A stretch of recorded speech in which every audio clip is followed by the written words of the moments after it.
Ang mga latest, ang mga trending, ano na ba ang mga happenings? Usap-usapan. Usap-usapan. Siksik sa kwentuhang magaan at masiglang talakayan ng mga paksang siguradong inyong kawiwilihan. Bawat usapin, makabuluhan. Kaya people of all ages, kasali kayo sa Usap-usapan sa Radyo Pilipinas World Service.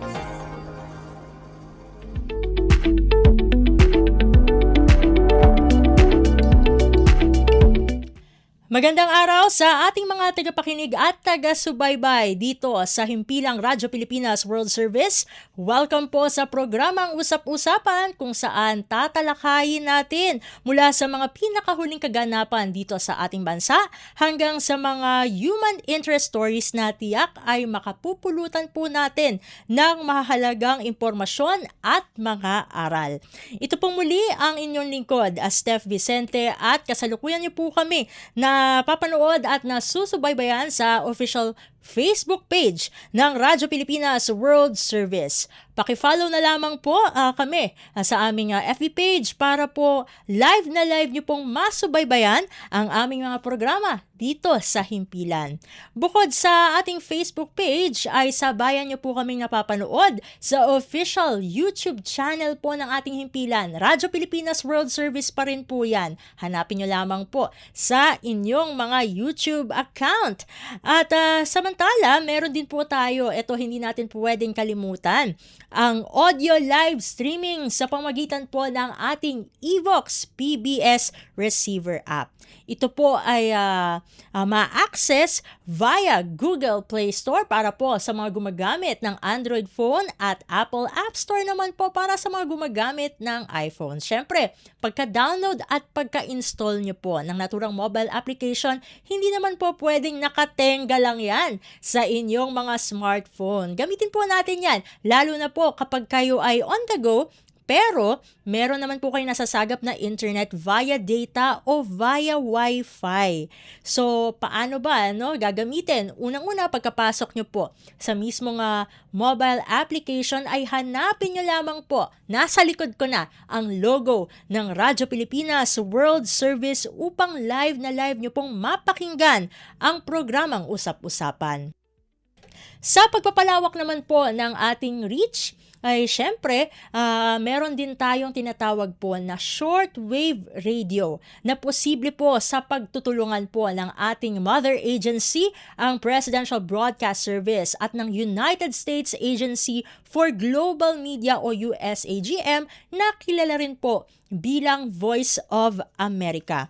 Ang programang Usap-Usapan ay napapakinggan tuwing linggo ng madaling araw within 1:30 a.m. to 4:30 a.m. Philippine Standard Time po yan sa pamamagitan ng mga sumusunod na shortwave frequencies. 9.920 MHz, 12.120 MHz at 15.190 MHz. So ano nga ba ang mga pag-uusapan natin sa edisyong ito ng programang Usap-Usapan? Ang ating mga paksa para sa araw na ito, balit dalawa ang topic natin na mahalaga po, lalong-lalo na sa ating mga manggagawa dito sa ating bansa at maging sa ating mga public servants po. Dahil ang pag-uusapan natin, ang labor code, particularly itong tinatawag po na Article 297.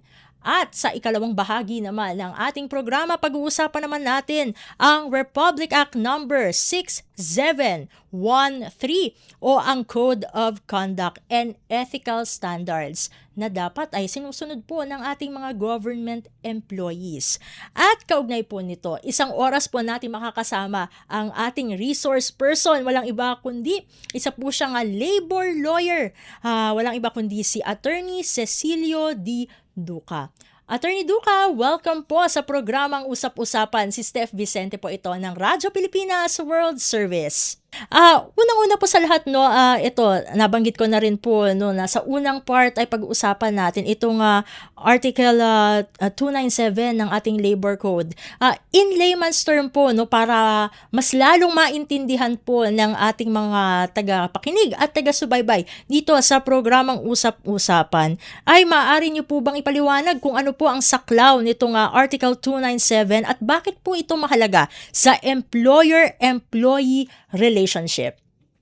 Okay, mahalaga ho ito dahil siyempre may kapangyarihan ang employer na disiplinahin ang mga empleyado na nagkamali o gumawa ng violation. So itong Article 297, ang tawag ho natin dyan ay just causes for the dismissal of an employee.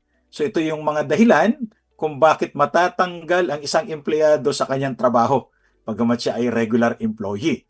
So una nga po dyan, yung serious misconduct or willful disobedience, yung hindi pagsunod at yung paglabag doon sa mga inuutos ng employer. Katulad doon nung insubordination, so kasama ho yan dyan. Mm. Pangalawa, yung pong gross and habitual neglect of the employee. Hindi ho ginagampanan yung kanyang trabaho. Pangatlo po ay commission of a crime ng employee laban doon sa employer. Kasama din ho dito yung breach of trust and confidence. Yung pinagtaksilan ang tiwala. Kasi alam nyo, mahalaga yung may tiwala eh. Although wala na raw kung tapat ngayon, tanghali na lang ang tapat, kailangan pa rin natin yan. At yung panlima, other causes analogous to the foregoing. At sabi ho ng ating mga desisyon ng Korte Suprema, kasama dyan yung abandonment o yung hindi pagpasok na wala namang dahilan at talagang ayaw lang pumasok. Ayun ho, yung mga paraan para mga dahilan para matanggal ang isang empleyado sa kanyang trabaho. Bago ko po himay-himayin 'no, kasi nabanggit niyo po yung just causes 'no. Syempre hihimay-himayin po 'yan para mas maunawaan pa ng ating mga taga-subaybay dito sa usap-usapan. Paano po ba naiiba itong just causes dun sa mga tinatawag po na authorized causes of termination? Okay, yung pong just causes sa 297 ng Labor Code at ma-emphasize lang ho natin, applicable lang po ito sa mga manggagawa sa pribadong sektor. Ang mga manggagawa po sa pamahalaan hindi covered ng Labor Code. Ano po? So itong 297 just causes, ang may kasalanan po dito yung employee. Siya ho ang gumawa ng violation. Yun naman ho sa Article 298, ito yung authorized causes, walang paglabag yung employee. Si employer ang nagbigay ng dahilan para matapos yung trabaho ng employee. Katulad po ng installation of labor-saving device o yung tinatawag na automation. At mamaya ho siguro i-discuss natin ng mas malawak pa. Ano po? Pangalawa ho, yung redundancy. Ang pangatlo ho ay retrenchment to prevent losses. Pang-apat ay yung pong closure or cessation of operation. So dito ho, mapapansin natin, walang kasalanan yung empleyado. Si employer ho ang may dahilan kung bakit matatapos yung kanyang trabaho. Attorney, eto na, hihimay-himay na po natin no, itong nilalaman ng Article 297 kasi ito talaga ang kumbaga maraming nagtatanong sa atin na tungkol po dito sa just causes na ito. Sa usapin po ng serious misconduct po, ano, isa to sa inyong mga nabanggit kanina, ay paano po ba ito eksaktong tinutukoy po at ano-ano yung mga concrete examples na maituturing na sapat na batayan para po sa dismissal ng isang empleyado? Okay, napakarami po niyan at depende ho sa circumstansya. No? Ang isa hong example dito na binigay ng Korte Suprema, yung sexual harassment. Halimbawa, yung supervisor, hinaharas niya yung kanyang subordinate, ay serious misconduct ko itong matatawag at pwede hong matanggal yung supervisor sa kanyang trabaho. Gayon din naman ho, yung empleyado, inutusan ng kanyang supervisor, ayaw sumunod, ay siyempre i-report ito sa management at iimbestigahan po, pwede rin ho itong dahilan ng pagkatanggal sa trabaho. So marami po ito at malawak ko ang saklaw nito, depende dun sa prevailing circumstances, ika nga. Kanina nabanggit niyo yung hindi pagsunod po, no? So ito po, tama po, ito yung tinatawag po na insubordination. Opo. Kapag po sinabi po na insubordination po ay gaano po ba dapat kabigat yung hindi pagsunod po ng ng employee, no, sa kanyang employer bago po mag-decide ang for example, a company to dismiss this employee po? Well, ang insubordination po yung tahasang pagsuway doon sa inuutos at legal naman yung utos. Kasi may mga utos minsan ng employer na hindi naman legal o unreasonable, hindi naman sapat yun. Kaya bukod pa dito sa mga dahilan na ito, dapat mag-observe pa tayo ng due process. Papasagutin pa natin, bibigyan natin opportunity na magpaliwanag yung employee. Now, doon po sa insubordination, halimbawa, inutusan siya na gawin yung trabaho niya naman talaga.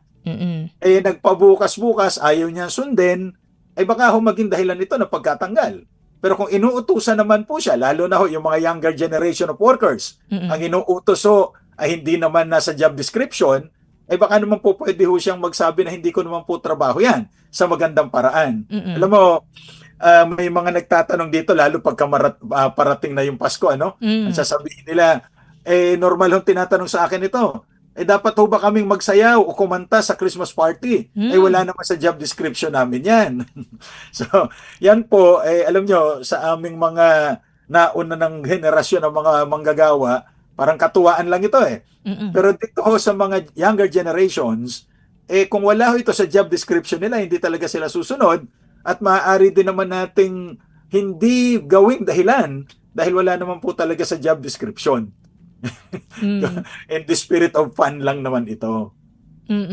Pero attorney, syempre baka umano si employer, no, na pakikisama lang po, no? Ano ba yung pwede nating i-counter doon?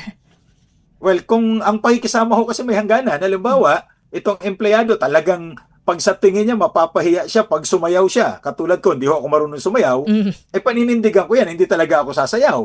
Dahil hindi naman dancer ang in-applyan kong trabaho. So hindi naman mapipilit yung employee kasi baka ma-violate yung kanyang safe space. Tandaan po natin, may Safe Spaces Act tayo na hindi po pwede itong harassment, bullying, intimidation, or discrimination dun sa safe space ng tao.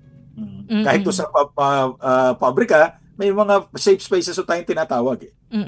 So, bali po, attorney, mahalaga dito lumalabas ang kahalagahan po ng boundaries. Tama po, attorney? Tama po yun. At dapat po mag-set tayo ng mga boundaries kung saan lang ang po pwede at hindi po pwede. At ito naman po ay naaayon sa batas natin. Mapunta naman po tayo dito sa konsepto po ng gross and habitual neglect of duties. In layman's term po, paano po ba eksakto itong mapapaliwanag at kailan po ito nagiging sapat na basehan para sa termination? And of course, kung maaari po, makahingi na rin po kami ng concrete example para mas ma-imagine po ng ating mga taga-subaybay. Opo, medyo may mga specific example tayo dito. Kaya lang, tandaan po natin, dalawa po ang elemento nito, no? The negligence must only be gross, and must be habitual. So, yung gravity at saka yung habituality, ano po? Halimbawa po, palaging late itong empleyado. Ang palugit sa kanila ay 15 minutes. So, pumapasok po siya mga 30 minutes na after the time. Maaari po itong habitual, pero hindi naman siguro gross. So, baka hindi pa siya pwedeng tanggalin. Pero kung ito naman po ay halimbawa, pinagsasubmit siya ng report. At itong mga report na ito ay napakahalaga para dun sa operasyon ng kumpanya, hindi niya sinasubmit. Paulit-ulit po, na-warningan na siya, baka pwede na siyang tanggalin dahil mapuperwisyo yung operasyon ng kumpanya. Halimbawa po, yung isang bank teller, palagi na lang nawawalan ng koleksyon o nagkukulang yung koleksyon. Nalulugi yung bangko. Kung paulit-ulit pong ginagawa ito at nangyayari, yan po ay maaaring maging dahilan ng pagkatanggal base doon sa gross and habitual neglect. Ano po kaya yung mga masasabi po na, kasi syempre kailangan may evidence po sa kada accusation po dun sa ating mga employees. So, para po dun sa mga employers, ano po yung pwede po nilang panghawakan para talaga pong umusad itong irereklamo na gross and habitual neglect of duties? Okay, ganito po yan. Halimbawa, na may nawalang pera. Dahil trabaho nitong teller na magbilang ng pera, tumanggap, nawawala po. So, bibigyan ng written memorandum. Kasi hindi po pwedeng puro verbal, although hindi naman sinabi na palaging written, kaya lang alam nyo, our courts are courts of records. So, mas maganda na recorded yan. So namimuhang ka na, inulit mo pa rin, malaki ang nawawala sa kumpanya, pwede po ito na maging dahilan ng pagkatanggal. May isa pong desisyon ng Korte Suprema noong 2009 pa na kung saan yung isang rider ng isang door-to-door company ay nakawala ng motor. Mga 5 taon na po siya or 6 na taon nang nagtatrabaho doon sa kumpanya. Tapos, may policy ang kumpanya na pag iniwanan nila yung kanilang mga vehikulo o yung motor, yung sasakyan, dapat ilak. Itong rider na ito, hindi niya nilak yung motor. So, nawala. Pero ang problema po, nakaka-5 o 6 na taon na siya. So, nung tinanggal ho siya, after maimbestigahan at mapatunayan na talagang siya ay may kasalanan, ang argumento niya, maaring ito ay gross neglect, pero hindi habitual. Dahil 5 taon na ako, isang motor pa lang ang naiwala niya. Ang tanong ho doon, aantayin pa ba natin na makawala ka ng isa pang motor para sabihing habitual? So minsan po yung habituality, pwede nating isang tabi kung talagang napakalala nung pagkukulang ng empleyado. Pero ang general rule po natin, gross and habitual neglect. Ito naman po, no, kasi meron din tayong tinatawag na fraud at loss of trust and confidence. Ano po ba yung mga batayan para yung ginawa po ni employee ay masabi po na under these circumstances at ano po yung kumbaga yung mga pwedeng panghawakan naman ni employer upang ma-push itong mga just causes na ito? Okay, unang-una po, kailangan dito ay position of trust and confidence para maging applicable itong ground na ito. Now, nung unang panahon, ang palagi lang pong natatanggal dito ay mga supervisor at mga managers dahil yan ay position of trust and confidence. Kaya lang po, through the years, may mga desisyon ng Korte Suprema na sinasabing hindi lamang yung managerial employees ang pwedeng matanggal sa pamamagitan ng breach of trust and confidence. Pwede rin po yung rank and file, pero ang kategorya ay fiduciary rank and file employees. Sino po ba ito mga fiduciary rank and file employees? Ito po yung mga pinagkakatiwalaan ng employer, katulad ng mga cashier. Diba? Kasi kumukolekta ng pera, kolektor, mga property custodian. Dahil sa kanilang normal and regular exercise of their function, they hold substantial amount of money or property belonging to the employer. So pagka nawawalan po ng gamit, nawawalan ng pera, mawawala po ang tiwala ng employer. Pero tandaan po natin, may sinabi ng Korte Suprema na subjective ho kasi ito Kaya kailangan may substantial evidence naman na yung kanyang pagkawala ng tiwala ay sinadya. Yung breach of trust ay sinadya ng empleyado at hindi lamang nagkamali ng hindi naman sinasadya. Attorney, kanina nababanggit na po natin na itong due process regarding sa pagtanggal po ng ating mga employees. Ano po ba yung nararapat na hakbang na dapat sundin po ng ating employers, mga managers and supervisors upang maiwasan po ang paglabag sa karapatan ng mga manggagawa? Kasi both parties, meron pong mga karapatan na pinanghahawakan po yan. Di ba po, attorney? Tama po yun. Kasi para po maging legal ang pagtanggal, dapat merong cause, whether just or authorized, at merong observance of due process. Now, sa ilalim po ng umiiral na batas at mga desisyon ng Korte Suprema, kapag ka ang dahilan sa pagtanggal ay yung just cause, ay ganito po ang due process, no? Kasi yung due process ay constitutional right po yan. Nagre-require ng notice and hearing. So, that 2 notices po, 2 notices ang ipapadala sa employee. So, yung unang notice, ibibigay kay employee, ito normally tinatawag nilang notice to explain. Please explain within ganitong hours in writing. So, ito po, sinasabi doon sa employee, may pagkakamali ka. May hindi ka nagawa o kaya may ginawa ka na hindi mo dapat gawin, nilabag mo yung mga patakaran ng kumpanya, ay magpaliwanag ka in writing. At dapat po bigyan siya ng hindi bababa sa 5 araw, 5 calendar days, para makapag-submit ng kanyang paliwanag. So ngayon po, isinabmit ni employee yung paliwanag niya. Lahat na ng paliwanag ginawa, hindi talaga sapat Sa bagay, di ka talaga sasapat sa isang taong iba na ang hinahanap. So iba na ang hinahanap ni employer. Hindi na sapat yung paliwanag. Dahil dito po, matapos na basahin ni employer yung paliwanag ng employee, ibibigay niya yung second notice. Mm. Yung second notice po ay notice of termination. Na maliwanag na sinasabi, nagpaliwanag ka nga pero hindi sapat yung paliwanag mo, nagkamali ka, may ginawa kang paglabag, ito ang desisyon namin, tatanggalin ka.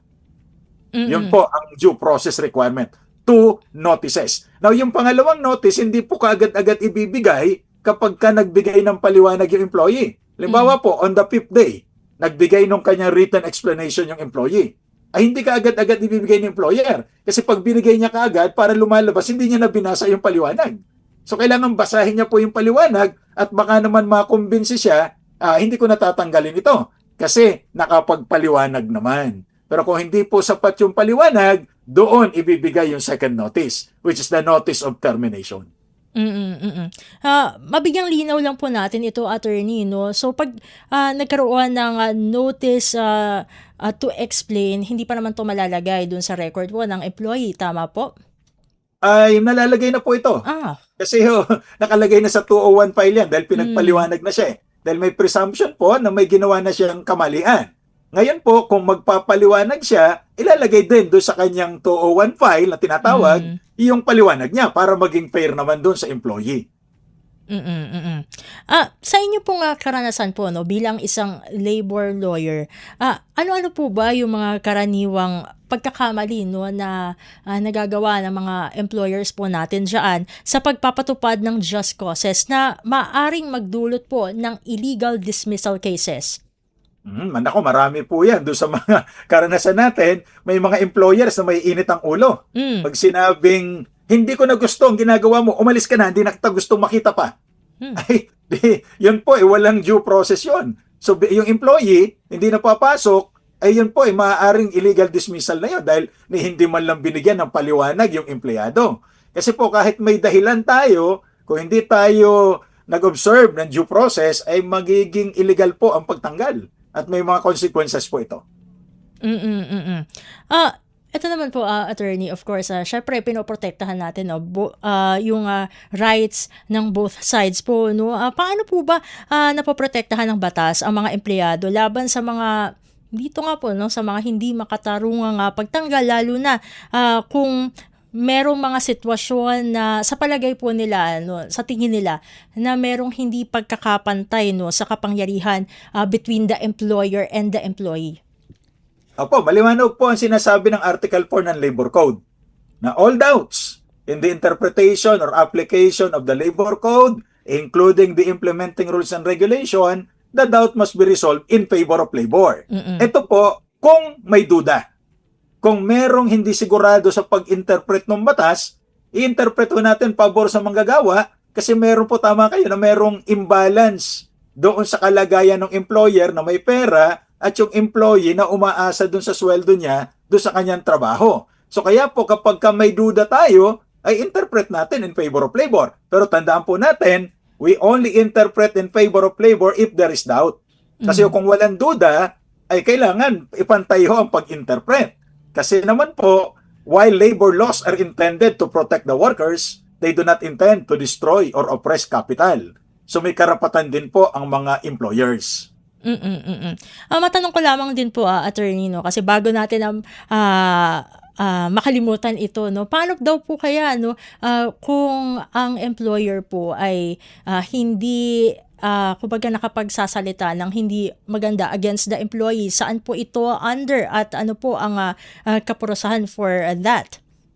Kung ang employer naman po ay nilalapastangan yung karapatan ng mga employees, ay po pwede naman no ang employee na mag-resign. O kaya mag-file ho siya ng kasong constructive dismissal dahil po yung maltreatment of employees, yung mga bad words ho na yan, may desisyon ang Korte Suprema na yan po, bagamat hindi siya tinatanggal, pwede hong i-consider ito na constructive dismissal at illegal dismissal. Of course, hindi ho pwede makipagmurahan si employee kay employer. Pero pag minumura na po siya, sinalapastangan na yung kanyang karapatan, hindi man siya tanggalin, pwede po itong pumasok doon sa constructive dismissal at illegal pa rin po ito. Moving forward po, attorney, ano po kaya yung mga remedyo na maaari pong gawin ng isang empleyadong naniniwala na siya ay tinanggal ng walang sapat na batayan? Opo, madali po yan. Pupunta ho siya dun sa labor arbiter ng National Labor Relations Commission sa lugar nila. At magpapile po siya ng kasong illegal dismissal. At ang procedure po dyan sa ilalim ng batas ay magkakandak po ng SENA yung single entry approach. Pag-uusapin po ang employer at ang employee ng hearing officer at meron po yung 30 days para sila ay mag-usap, magkasundo. Pag nagkasundo sila, ano man yung mapagkasundoan, yung po ang ipapatupad. Ngayon kung hindi ho sila nagkasundo dito sa SENA proceedings, i-elevate ito kay labor arbiter at doon na ho sila magpa-file ng kanilang mga position paper. At ang arbiter po ang magdedesisyon kung ito ba ay illegal o legal yung pagtanggal sa employee. Ito naman po, no, attorney, paano po kaya naman tinutugunan ng mga batas po natin in regards to labor, yung ating labor laws, yung mga sitwasyon kung saan ang termination ay maaaring may halong personal motives o hindi malinaw po na pamantayan? Kasi minsan ito ang kinakatakot po ng ating mga employees. Apo, ganito po yan. Kung illegal po, mapapatunayang illegal yung pagtanggal. Regardless kung ano man po yung dahilan, may konsekwensyo itong tinatawag natin at i-reinstate, may order po ang arbiter dyan na i-reinstate yung employee sa kanyang former position without loss of seniority rights. At babayaran pa ho yung kanyang back wages from the time na siya ay tinanggal hanggang siya ay maibalik doon sa kanyang trabaho. At, syempre, may damages ho. At meron ding attorney's fees na babayaran si employer. So, yun po ang mga consequences pag illegal yung dismissal. Meron po kaya tayo no mga sample cases po no na regarding this sa pwede po nating maibahagi sa ating mga tagapakinig, taga-subaybay dito sa programang Usap-Usapan without giving too specific details po, attorney? Opo, may isa hong ahente ng isang car dealership. Palagi po siyang tinutuya, palagi siyang dinidiscriminate ng kanyang supervisor. So ang ginawa niya, nag-file siya ng kasong constructive dismissal. At nanalo po siya. Ayun ang sabi ng arbiter. At nakarating ho ito sa Korte Suprema at sinasabi ng Korte Suprema yung maltreatment ng employer sa kanyang employee ay constituting illegal dismissal or constructive dismissal. Pag constructive dismissal po, hindi siya tinatanggal, pero parang pinapaalis ka na eh. Hindi kasi nasabi umalis ka, pero yung ginagawa ni employer, parang gusto mo nang ikaw na mismo ang bumigay. Parang gusto mo nang bumitaw. So, nakarating ito sa Korte Suprema, ang order ng Korte Suprema, constructive dismissal, ipinababalik yung empleyado doon sa kanyang posisyon. May back wages, damages, attorney's fees. Ngayon po, syempre, kung nagkaroon na ito ng strained relations dahil nagkasagutan na, inapina nga siya, ay maaari pong orderan ng arbiter o ng Korte Suprema na magbayad si employer ng separation pay in lieu kapalit ng reinstatement. Kasi nga po, reinstatement is no longer possible. At ang separation pay po in lieu of reinstatement sa computation po ng ating mga desisyon ng korte ay 1 month salary for every year of service. In addition pa po ito doon sa back wages na matatanggap niya. Paano po kung for example po, attorney, na i-reinstate nga po no itong si employee pero nung nandun na ulit siya sa trabaho ay kumbaga parang inulit na naman po no ni employer no yung kumbaga yung mga pamimersonal. Paano po kaya, attorney, no? Meron po bang paraan para ma-resolve just in case na gano'n ang naging sitwasyon? Magpapile na naman uli siya ng illegal constructive dismissal case. Pero pagka ganyan po, alam nyo, nararamdaman naman ng employee. Kung ibabalik siya sa trabaho, talagang piperwisyuhin siya eh. So po pwede ho siyang mag-request sa labor arbiter na in lieu of reinstatement, ay bayaran na lang ho siya ng separation pay. May mga ganyan po tayong kasong nahawakan. So tinatanong ko yung kliyente, yung employee, o ikaw ba gusto mo pang ma-reinstate dun sa employer? So ang sasabihin niya, meron po bang ibang paraan kasi ayoko na rin makita yung employer ko. Kasi pag nakikita ko, parang nagdidilim ang panginingin ko.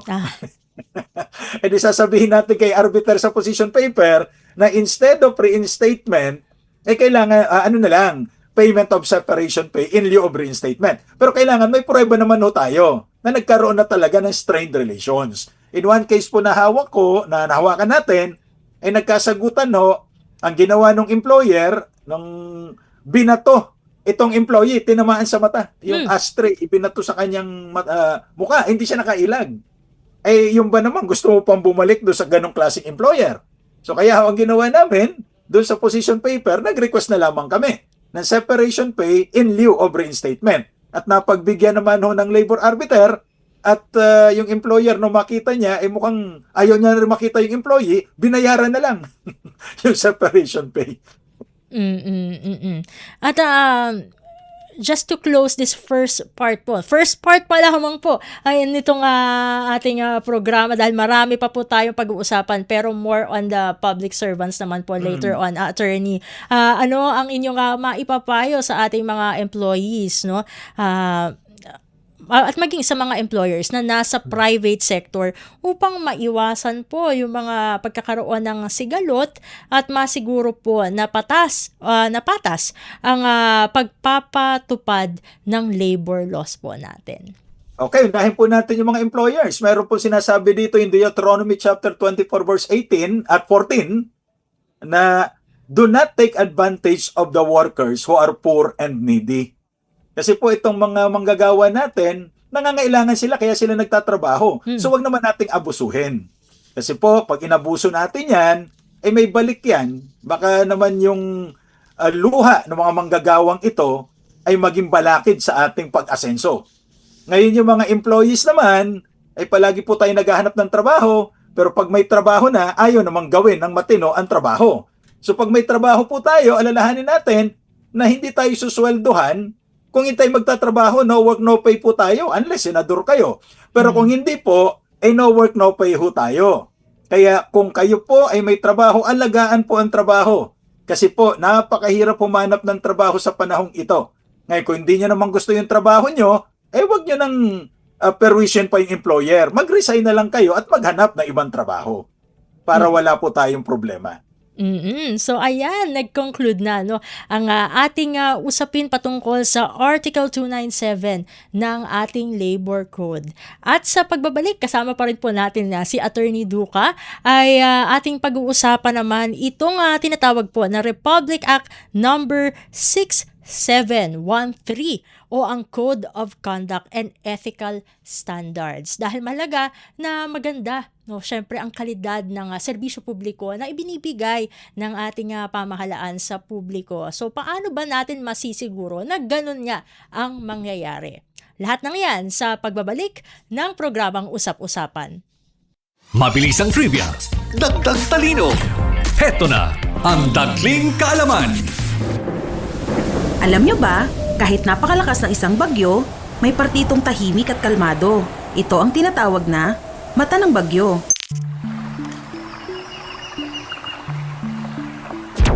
Pero, huwag magpaloko. Pagkatapos ng mata, susunod ang eyewall, kung saan nararanasan ang pinakamalakas na hangin at ulan na kayang magdulot ng matinding pinsala. Kaya tandaan, kapag biglang tumahimik sa gitna ng bagyo, hindi pa tapos ang panganib. Kaunting kaalaman na malaking dagdag talino. Abangan muli ang susunod na Dagling Kaalaman. Usap-usapan. Dito sa Radyo Pilipinas World Service.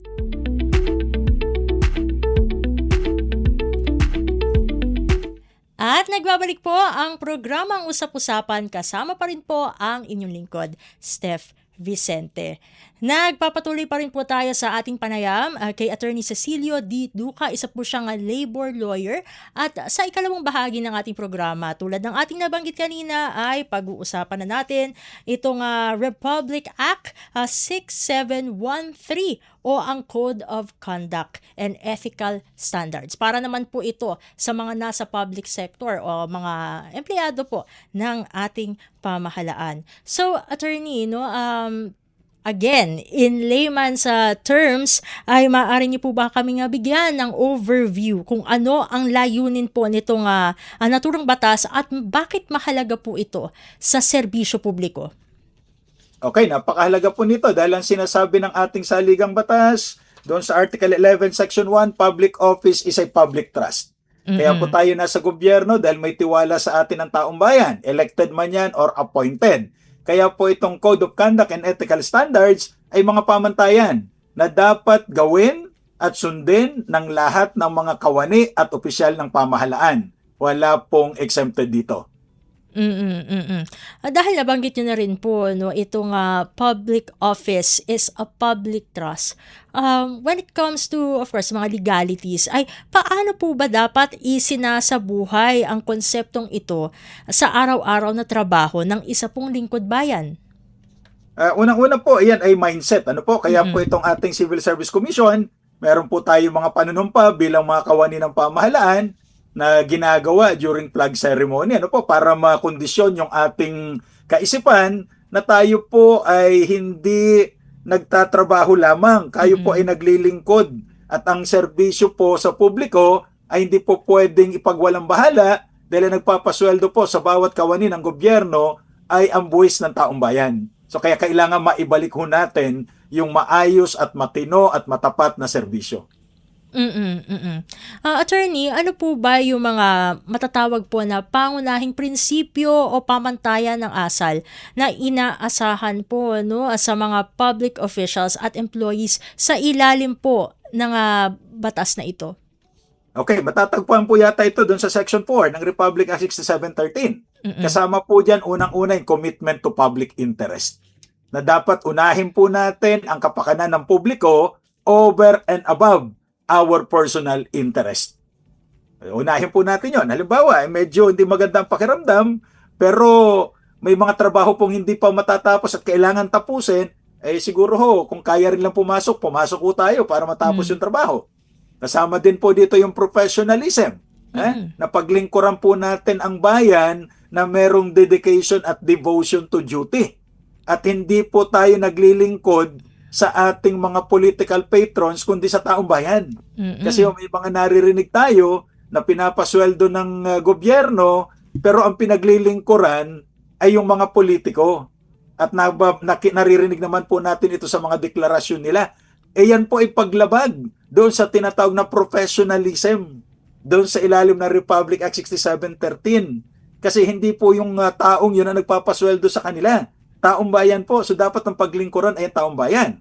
Ganon din po yung justness in sincerity na dapat po tayo ay we shall remain true to the people at all times. At hindi ho tayo naglilihim at iwasan po yung mga gawain na labag sa batas, labag sa moralidad, labag sa magandang kaugalian at sa mga patakaran ng gobyerno. Then ganun din po yung political neutrality. Pero ito po, medyo malawak na usapin yung political neutrality kasi ang dapat pong politically neutral ay yung mga covered ng civil service. Ito po yung mga nasa career service, meaning yung mga permanent or regular employees. Kasi po, syempre yung mga elected officials ay mga politiko po ito, hindi natin maaasahan na magiging politically neutral ho sila. Para sa paglilitis yan, hindi natin po pwedeng sabihin na yung prosecution ay dapat patas. Dapat, kasi pinagtatanggol nila yung kanilang kliyente.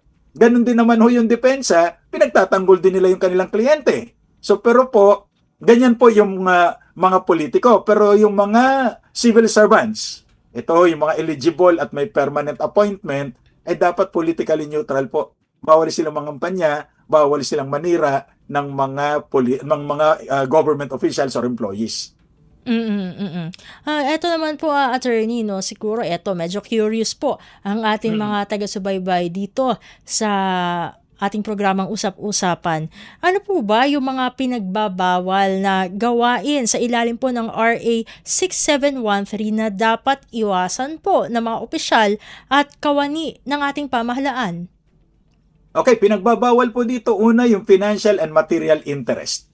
Na kapag kayo ay nasa gobyerno, hindi kayo dapat directly financially or indirectly interested doon sa mga transaksyon na inaaprubahan ng inyong opisina. Kasi po magkakaroon tayo dyan ng violation.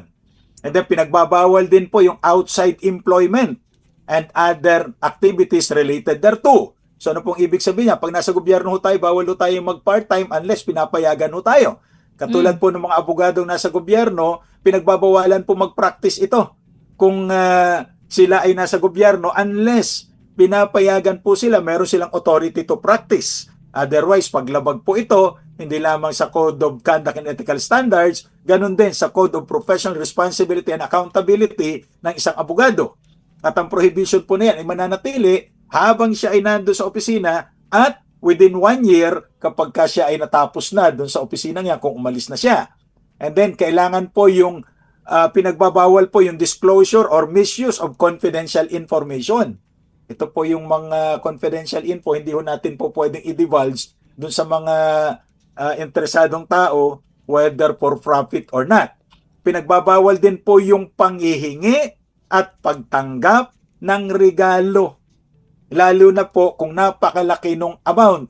Kasi minsan yung mga regalo pinapayagan sa ibang batas kung halimbawa po merong okasyon at reasonable po yung regalong ibinigay.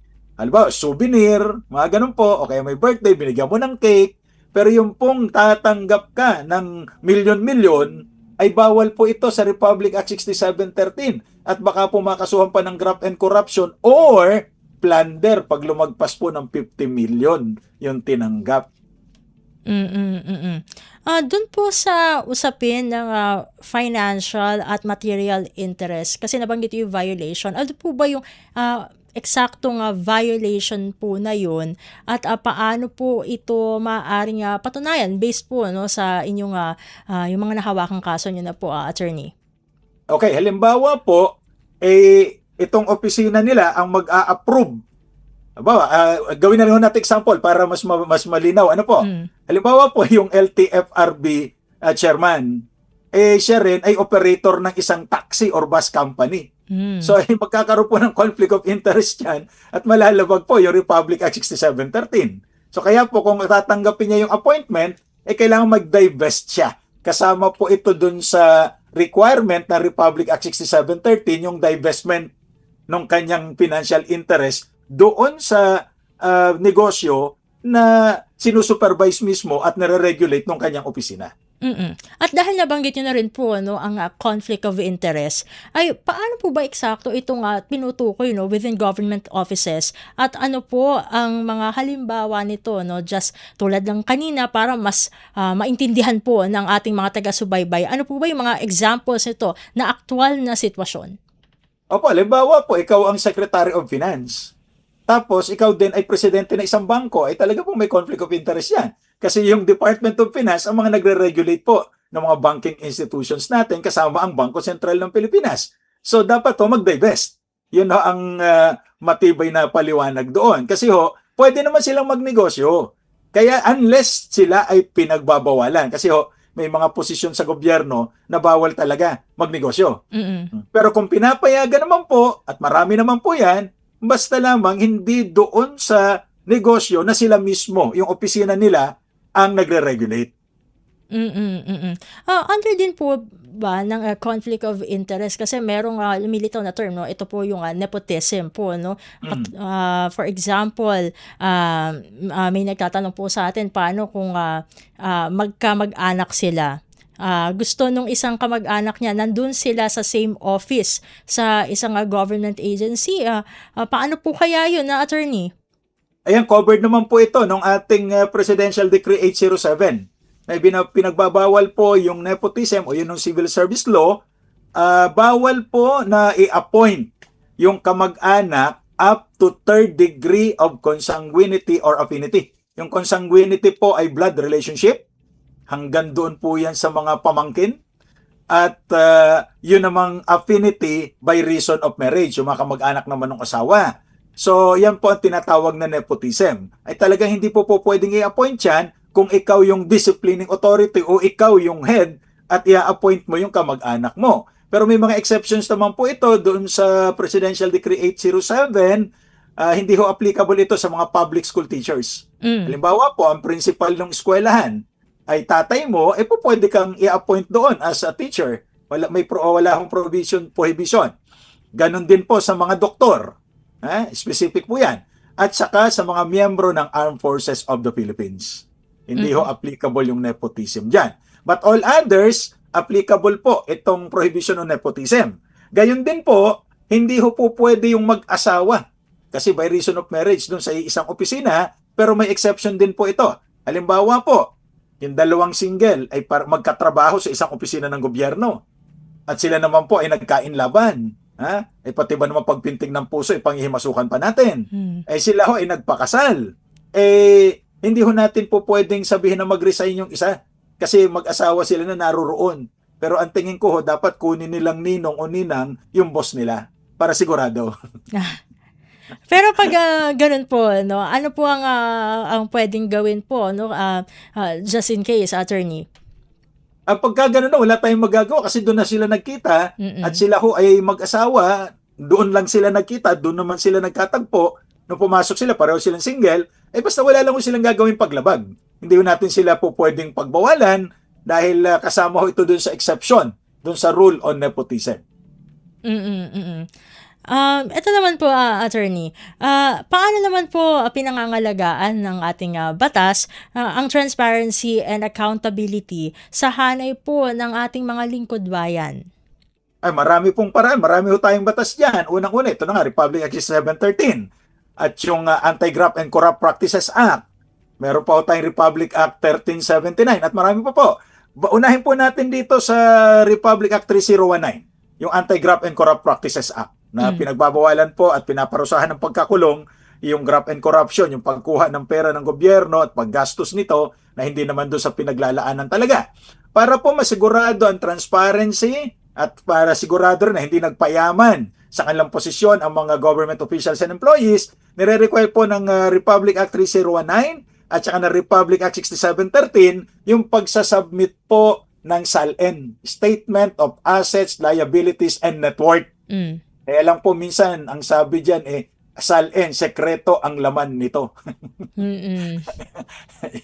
Yun lamang. Ito naman, attorney, ang susunod po namin ang katanungan. Ano po ba yung mga mechanism po na maaari pong gamitin upang masiguro na ang kapangyarihan na ipinagkakatiwala po sa mga opisyal o kahit siguro basta nakakataas po na opisyales ng isang government agency ay nagagamit ng naayon sa batas at hindi nalalabag po ang tiwala ng ating publiko? Dapat po itong pantayan natin yung ating mga government officials and employees na sinusunod nila yung nasa batas. Ang problema lang po parang hindi alam ng mga hindi taga-gobyerno yung Republic Act 6713. So dapat kahit hindi taga-gobyerno, alamin din ito para maging batayan natin at tingnan kung ito bang mga opisyal at mga kawani ng pamahalaan ay sinusunod yung Code of Conduct and Ethical Standards. Kasi po, katulad ito ng mga professional na regulated ng PRC, may Code of Ethics iyan Kami mga abogado, may Code of Conduct and meron kaming Code of Professional Responsibility and Accountability na kapag hindi ho namin ginawa o may mga paglabag, meron pong kaparusahan. So ganun din po sa government officials and employees, babantayan natin kung sinusunod ba nila yung nakalagay doon sa Republic Act 6713 kasi yun po yung Code of Conduct and Ethical Standards. So halimbawa po, baka hindi nag-file ng SALN, may parusa po yan. Baka may mga property na hindi na ilagay sa SALN, kailangan po magpaliwanag yan. Kasi pag hindi po na ipaliwanag yung legitimate source ng kanyang property, kukumpiskahin po ito ng gobyerno ayon sa Republic Act 1379 at maibabalik lamang sa kanya kung mapapatunayan niya at maipapakita niya ang legitimate source ng property na yon. Halimbawa po, nanalo siya sa loto. O kaya namana niya ito sa kanyang nanay at tatay. O kaya may nag-donate sa kanya. Pero kung hindi mo maipapaliwanag, ang presumption po ng batas ay ill-gotten ito at kukumpiskahin ng gobyerno. Attorney, sa inyong pananaw po, based na rin sa inyong naging practice, ano-ano po yung mga masasabing karaniwang hamon po pagdating sa pagpapatupad po ng RA 6713 sa iba't ibang ahensya po ng ating pamahalaan? Well, minsan po ang hamon dito, paano pa-file ng reklamo? Paano kakasuhan? Kasi po, syempre, yung iba magpa-file ng anonymous complaint, normally po yung anonymous complaint hindi ho pinapakinggan sa ilalim ng Rules on Administrative Cases in the Civil Service o yung tawagin nating RACS ng 2025. Kasi po dapat yung complaint ay formal complaint kasi para naman mabigyan ng due process yung inirereklamo. Kasi mahirap pong idepensa ang sarili kung hindi mo kilala kung sino nagrereklamo laban sa'yo. So para maging fair naman tayo dun sa government official or employee, kailangan po kilala at magpapakilala kung sino yung nagrereklamo para madepensahan naman nung inirereklamo yung kanyang karapatan. Kasi tandaan po natin, may mga sinasabi din ng Korte Suprema na kahit ng mga government officials or employees yan, hindi naman inaalis yung due process at yung karapatan nila na ipagtanggol yung sarili nila laban sa mga malisyosong akusasyon. And speaking of reklamo, attorney, meron po ba nga kasi kanina na pag-usapan natin sa first part, yung Labor Code Article 297, meron po ba nga at least a counterpart po nito when it comes to public servants? Marami po yan. Pwede yung ireklamo dun sa disciplining authority or head of office. Pwede rin pong ireklamo sa Civil Service Commission, either sa regional office or sa main office. Pwede rin po sa ombudsman. Kasi may kapangyarihan po rin mag-imbestiga ang ombudsman. At kung ito naman po ay transaksyon, dahil nakalagay po sa 6713, dapat makakuha tayo ng response o ng action within 15 working days dun sa mga request natin. Pag hindi po ito na-aksyonan, ay sa ilalim po ng Anti-Red Tape Authority at saka yung Ease of Doing Business Act, ay may mga period lang po sinusunod at hindi po nasunod ito ng government official or employee, pwede ho tayo magreklamo sa Anti-Red Tape Authority o yung ARTA kung tawagin. Kanina na pag-uusapan po natin itong anonymous complaints, nabanggit nyo po na syempre lahat naman po ay dapat dumaan sa due process, kaya kailangan magpakilala din yung complainant po, no? Pero paano po kaya natin mahihikayat itong mga masasabi na whistleblowers o mga empleyado na gustong magsumbong, no, na mga maling gawain pero medyo natatakot sila, no, na malagay sa panganib ang kanilang seguridad? Well, depende po kung ano yung irereklamo nila, no? Kasi may mga provision din ho, yung mga batas natin at desisyon ng Korte Suprema na kahit yung anonymous complaint as exception, pinapakinggan at iniimbestigahan kung may iaatas po silang ebidensya. O kaya ito ay matter of public knowledge naman, so po pwede rin po yung kahit anonymous. Pero kung hindi naman po, kung naka-witness sila ng crime, baka po pwede silang pumasok dun sa Witness Protection Program or kung sila naman ay participant up to some extent, baka maging state witness. Depende na po ito doon sa Department of Justice sa pag-evaluate. At of course, kanina nababanggit natin Civil Service Commission, Ombudsman, gaano po kalaki ang papel ng mga ahensyang ito sa pagpapatupad at monitoring ng Republic Act 6713? Paano ba exactly nila mapoprotektahan yung karapatan kasi nabanggit na natin kanina itong mga anonymous mga anonymous complaints. So paano sila itong mga gustong magsumbong, paano pa sila mapoprotektahan nitong mga government agencies na nabanggit po? Ayan po, na sabi natin, kahit anonymous complaint po, kung meron silang attached na ebidensya, halimbawa screenshot o picture, iniimbestigahan naman po yan ng Civil Service Commission. Ang Civil Service Commission nga lang po ay limited dun sa administrative aspect. Meaning, suspension or dismissal from service. Pero kung sa tingin po nila ang ginawa ay constituting a crime, siguro ho sa ombudsman nila ireklamo. At sa ilalim po ng Ombudsman Act, yung Republic Act 6770, kahit po anonymous complaint, dapat imbestigahan ng ombudsman. At kapag napatunayan, ipinapailan ho ng kaso ito sa korte. So kasama po dun yung criminal at administrative cases. Siguro ito na lamang po, attorney, bago ko po kayo pakawalan from this interview, ang dami po natin natutunan regarding dun sa kaninang topic natin, yung Labor Code at itong RA 6713. Ano po ang inyong mensahe sa ating mga lingkod bayan upang mapanatili po ang integridad, professionalismo at tiwala po ng publiko sa ating gobyerno? Go ahead po, Attorney Duca. Okay, balikan lang po natin yung una nating sinabi that public office is a public trust. Kaya po tayo nasa gobyerno, may tiwala sa atin ang sa taong bayan, huwag po natin sirain ang tiwala na yan. At napakaganda po ng mga benepisyo na nasa gobyerno, suklian po natin ng matapat at maayos na paglilingkod. Kasi po, mahirap humanap uli ng trabaho at yung mga nasa gobyerno naman po, pinapasweldo po tayo ng tax ng taong bayan. Suklian po natin ito ng dedication at tapat na paglilingkod. Huwag po nating iwalang bahala yan. And with that po, maraming salamat po Attorney Duca for joining us dito sa episode na ito ng Usap-Usapan. Sa ulitin po, God bless po at mabuhay po kayo. Thank you so much, kasamang Step. Maraming salamat po. At ating nakasama sa edisyong ito ng Usap-Usapan si Attorney Cecilio Duca, isa po siyang labor lawyer kaugnay po ng ating dalawang paksa sa araw na ito, ang Article 297 ng Labor Code at ang Republic Act number 6713. Bago tayo magtapos sa edisyong ito ng Usap-Usapan, syempre pasalamatan muna natin ang ating mga kasama dito sa studio. Sa Master Control, nandyan si Sir Milo Jonella.